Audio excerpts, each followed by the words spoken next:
Hello everyone, welcome in Mahi's kitchen and home. मी आज एक नाश्त्याची रेसिपी बनवणार आहे। तर त्याची सुरुवात करणार आहे। तर बनवणार आहे इडली। तर त्याकरता मी इडलीचा रवा घेणार आहे। हा इडलीचा रवा घेतलेला आहे। याला व्यवस्थित एकदा बघून घ्यायचं आहे, तसंच मिक्स करायचं नाहीये। मी इडलीचा रवा निवडून घेतला आणि त्याला एका कंटेनर मध्ये टाकलेला आहे। तर त्यामध्ये पाणी किती घालायचे, तर थोडंसंच घालायचं आहे, कारण आपण डाळ पण ह्यामध्ये भिजवणार आहोत। तर त्याच्या अंदाजे तुम्ही थोडंसं पाणी घालून ह्याला भिजवून घ्यायचं आहे। इडलीचा रवा फक्त ओला होईल अशा पद्धतीने ह्यामध्ये पाणी मिसळायचं आहे। आता ह्याला झाकून बाजूला ठेवायचं आहे। मी पाव बाउल बसेल इतका इडलीचा रवा घेतला होता। तर त्याचे अंदाजे मी अर्धा बाउल भरेल इतकी उडदाची डाळ निवडून स्वच्छ धुवून घेतलेली आहे। आता ह्याला कमीत कमी 2 ते 3 तासापर्यंत भिजत ठेवायचं आहे। आता काही जण हे विचारतील की तांदळाचं प्रमाण किती असलं पाहिजे, जर तुम्ही तांदूळ घेणार असाल इडलीसाठी, आणि उडदाच्या डाळीचं किती प्रमाण असलं पाहिजे, आणि जर रवा घेणार असाल तर त्याचं कसं प्रमाण असलं पाहिजे। तर त्याबद्दलचा पण माझा याआधी एक व्हिडिओ मी अपलोड केलेला आहे स्पेशल, फक्त इडली, डोसा आणि अप्पे एकाच पिठापासून कसे बनवायचे। तर तो व्हिडिओ सुद्धा तुम्ही रेफर करू शकता। आणि आत्ता सांगायचं झालं तर मी रवा घेतलेला आहे इडलीसाठी आणि डाळ घेतलेली आहे। तर रवा जो असणार आहे तो इडलीसाठी थोडा जास्त असला पाहिजे डाळीपेक्षा। त्यामुळे जी आपण इडली बनवणार ती एकदम जाळीदार होईल आणि लुसलुशीत होईल। डाळ व्यवस्थित भिजलेली आहे।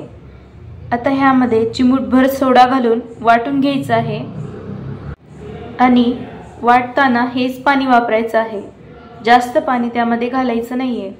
डाळीमध्येच मी सोडा टाकला होता आणि त्याला व्यवस्थित वाटून घेतलेला आहे। आता ह्या इडलीच्या रव्यामध्ये मिक्स करायचं आहे। डाळ आणि इडलीचा रवा मी व्यवस्थित मिक्स करून घेतलेला आहे। आता ह्यामध्ये थोडंसं पाणी घालायचं आहे आणि त्याची कन्सिस्टन्सी पण मी तुम्हाला दाखवणार आहे।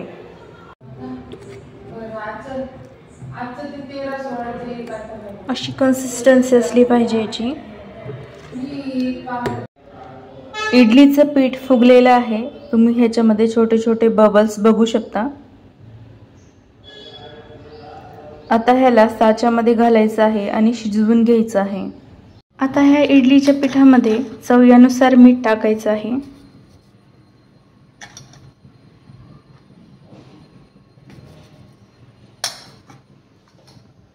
व्यवस्थित मिक्स करायचं आहे।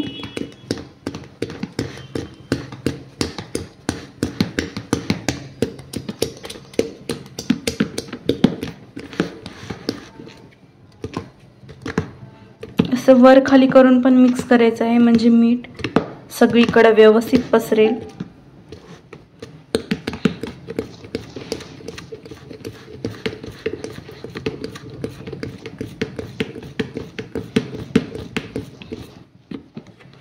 एकदम फ्लफी असं पीठ बनलेलं आहे।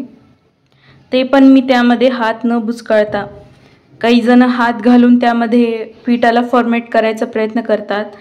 हाताच्या गरमीने त्याला व्यवस्थित फॉर्मेट होण्यासाठी मदत होते, पण कधीच तशी पद्धत जास्त वापरू नये। आणि तुम्हाला असं वाटेल की हिला काय जास्त ह्याच्यातलं माहिती आहे वगैरे, असं नाही आहे।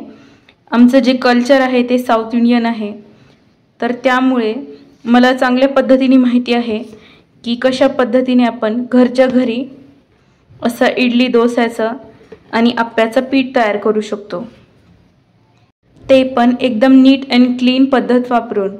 तर आता हे पीठ पूर्णपणे तयार झालेलं आहे इडली बनवण्यासाठी। आणि मी एकीकडे एक भांडं घेतलेलं आहे। तुमच्याकडे जर इडलीचा वेगळा कुकर असेल तर चांगली गोष्ट आहे, पण ज्यांच्याकडे नसेल तर त्यांनी अशा पद्धतीने एखादं भांडं घ्यायचं आहे, ज्यामध्ये तुमचा इडलीचा साचा प्रॉपर बसतो तसं भांडं निवडायचं आहे। आणि त्यामध्ये सर्वात पहिले थोडंसं पाणी गरम करण्यासाठी ठेवायचं आहे, म्हणजे जी काही इडली तुम्ही त्यामध्ये बनवणार ती सर्वात पहिले स्टीम होण्यासाठी लवकर त्याला मदत होईल। आता ह्याच्यामध्ये आणखीन एक ट्रिक मी तुम्हाला सांगते जी माझ्या आईने मला शिकवली होती. जर तुम्हाला इडलीसाठी आंबूस असा वास त्यामध्ये पाहिजे असेल तर तुम्ही बारीक बारीक लिंबाच्या फोडीसुद्धा त्यामध्ये घालू शकता किंवा चिंचेच्या फोडीसुद्धा त्यामध्ये घालू शकता. त्याने खरंच खूप छान स्मेल येते आणि इडली पण खूप छान बनते. आता हे साचे मी धुवून घेतलेले आहे. आता ह्याला तेल लावून घ्यायचं आहे आणि त्यामध्ये पीठ थोडं थोडं ओतायचं आहे. मी इडलीच्या साच्याला ह्या पाण्यामध्ये ठेवलेलं आहे आणि एकदम जास्त पीठ त्यामध्ये ओतायचं नाही आहे. 20% तरी ते जे खाचं आहे त्याच्यामध्ये जागा उरली पाहिजे. आता हे पसरलेलं आहे म्हणून एकदम भरगच्च दिसतंय, नाहीतर मी तेवढी जागा त्यामध्ये ओतत्या वेळेस शिल्लक ठेवली होती. म्हणजे जी तुमची जी इडली असणार ती व्यवस्थित फ्लफी, एकदम जाळीदार आणि लुसलुशीत होईल आणि शिजण्यासाठी सुद्धा त्याला व्यवस्थित जागा मिळेल. तर अशा पद्धतीने मी आता ह्याला स्टीम करून घेणार आहे. तर सर्वात पहिले गॅसची जी फ्लेम असणार आहे ती मीडियम टू हाय ठेवायची आहे आणि ह्याला झाकून घ्यायचं आहे. इडलीला मी स्टीम होण्यासाठी ठेवलेलं आहे. याला 10 ते 15 मिनटं असं हाय फ्लेमवरती वाफवून घ्यायचं आहे. त्यानंतर 5 ते 7 मिनिटांपर्यंत मीडियम किंवा मीडियम लो अशा फ्लेममध्ये त्याला वाफवून घ्यायचं आहे. सुरुवातीलाच जर हाय फ्लेम आणि व्यवस्थित जर त्याला स्टीम मिळाली इडलीला तरच त्याला जाळी पडते आणि ती व्यवस्थित फुगते. मी इडलीला 20 मिनिटांपर्यंत व्यवस्थित स्टीम करून घेतलं आणि त्यानंतर झाकून ठेवलं होतं.